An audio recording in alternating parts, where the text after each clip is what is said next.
Welcome back. You've heard about the challenges, what's being done. Now we want to get to some solutions. Sheriff, how do you get people to care, to participate in all of the programs that are out there? Well, I think it's multifaceted. So we have to have programs given at the right time, and we have to have the enforcement aspect when programs don't work. I would encourage anybody to get involved with Boys and Girls Club, anything like that, to be able to provide that mentoring relationship Tiger talked about.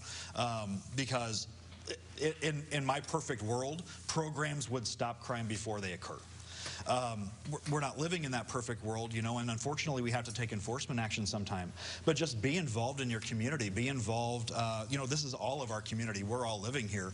We all have a vested interest to make it a safe community for all of us. So take a little bit of time. Be involved in some of those things. If it does come to where a crime is in your neighborhood, chat with us. You know, sometimes people are hesitant about speaking with the police. They're worried about, you know, they don't trust us, or they're even worried about retaliation on them. So, you know, my deputies have been out, you know, walking around some of the neighborhoods where we patrol primarily, just getting to know the neighbors, and so they feel a little bit more comfortable with us if they ever do need to call us. But I think my #1 thing would be is just get out there, get involved, because all of us can make a difference in the end. Because I feel perhaps one of your #1 hardest things that you're trying to combat, people not wanting to be witnesses. Yep, and Jennifer, there's a lot of reasons for that, and there's a lot of justification that people have for that.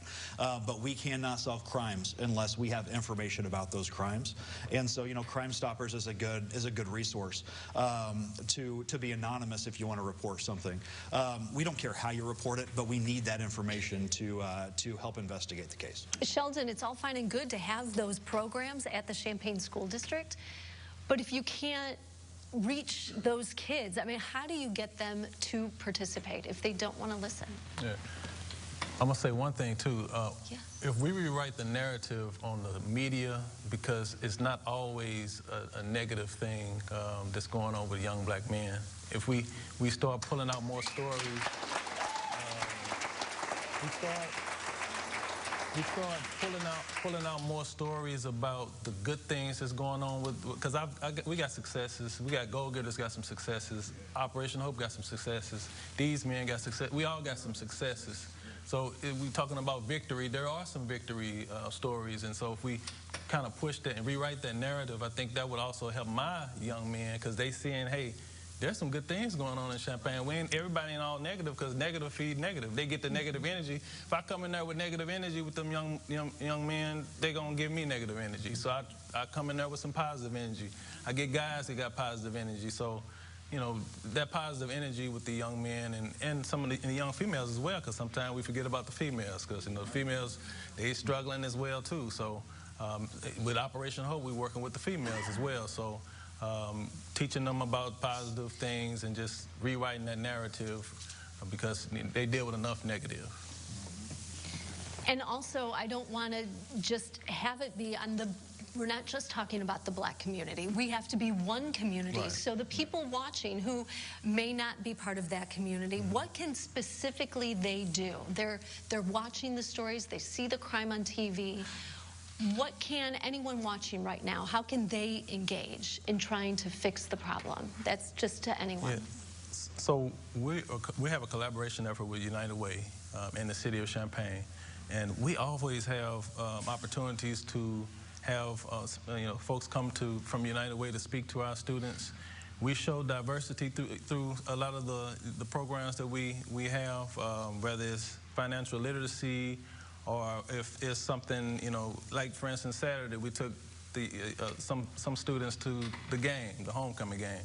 Some of those young men and young ladies never been to a University of Illinois game before, and we got free tickets. So, you know, and so we enjoy, and they enjoyed the homecoming, you know, and all of that stuff. And they were like, you know, Mr. Turner, I've never been to a game before. So, you know, just being able to provide for you know, opportunities like that would be great. I would like to add I know that. Regina's got a list. I've been waiting for somebody to ask me this question. Right, I do. I actually have 3, actually. So when you're working with families, it's important to understand that when you have a situation where there's gun violence, there are going to be some unplanned expenses and things that happen. And families, I believe, need access to, and we need to establish, if possible, in the community, some flexible funds that can be attributed to every family, maybe $1,000 minimum. Then that way you can address some of the immediate needs that need to be addressed that are unplanned for. So mental health counseling, maybe doctor's appointments, lost wages. Those things are very real, and they impact a family. A family becomes like literally frozen, polarized when this type of incident happens. And so you still got to maintain a household, and sometimes you need that financial assistance to be able to do that. So donations to establishing a fund to be able to assist some of that immediate crisis intervention that takes place right at the beginning when that happens. Another thing I think that Champaign County is already primed for, we have talked about systems of care, we have talked about coordinated services. We've been doing that work for a good 10, 15 plus years here.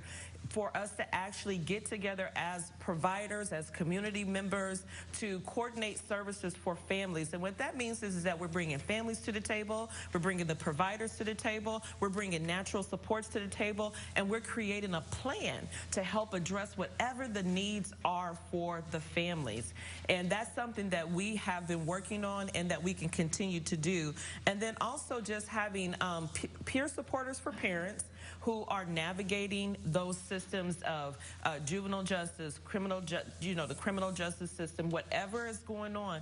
A parent can feel so isolated, alone, depressed, all of these things that are going on with them. So we need more advocacy type, lived experience positions that people can get involved with. And so and it's developing a whole nother workforce, because there's times when people want you to get involved in things, bringing your lived experience to the table, but they don't want to incentivize it or pay you to do that. I think these are paid positions, because then you have people who are dedicated to the work of serving families. And so we need people who can support parents with lived experience. We need people who have navigated the criminal justice system to be there for families to say, okay, this is what you can expect in an investigation. This is why this is going to happen, and this is how, things are going to play out.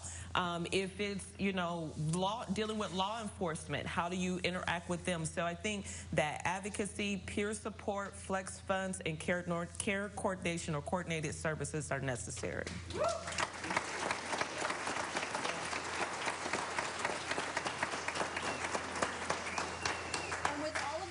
Leaders in the room, I'm sure someone was taking notes, right? Writing all of that down. James, you have some ideas about how the entire Champaign community can help. Well, I'm going to take what Regina said, and I'm going to take what Sheldon said, because Sheldon spoke proactively, getting involved, taking these young men out, exposing them to positive things. That's proactive. The H3 model is what I'm pushing now, is the harm, hope, and healing. Those three components need to be involved. Take everything what Regina said, bring it together into a coalition where we working as a unit now, and have a strategic strike. Now we're gonna get somewhere, because we got agencies working in silos, and that's a problem. We need to be accountable now. See, and then now we get together, and then we got cross-team connections across team, and we saying, okay, well, what's wrong with this individual family? Because you see, it's never one issue. I help people all the time, and I'm always finding places for them to live, but it's never just one issue. It may be drugs related, it's trauma. So I need help from other agencies. So I reach out. I go work with all these different agencies out here. I'm working like 5 different agencies at the same time, because I need that type of help. But now it's time to bring it together under one head.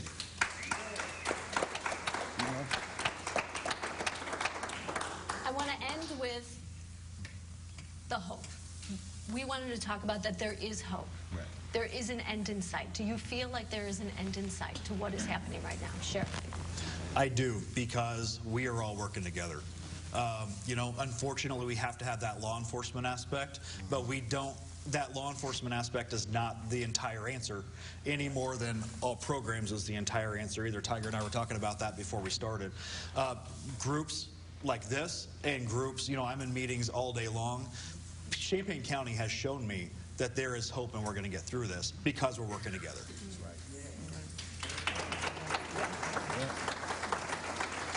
Okay, so hopefully you watching, you have gotten a different perspective perhaps than you had. You now have an idea of where you can get started if you want to do something. Instead of just sitting at home and typing on Facebook, you're so sick of what is happening. You just heard 10 minutes of how to change things. We have to do this together. So this is the first step. The people in this room want you to be involved as well. Don't just let them do the hard work. So please, go to WCIA.com. We have links to all of their groups. We have numbers. We can do this. The conversation also, I want this room with me.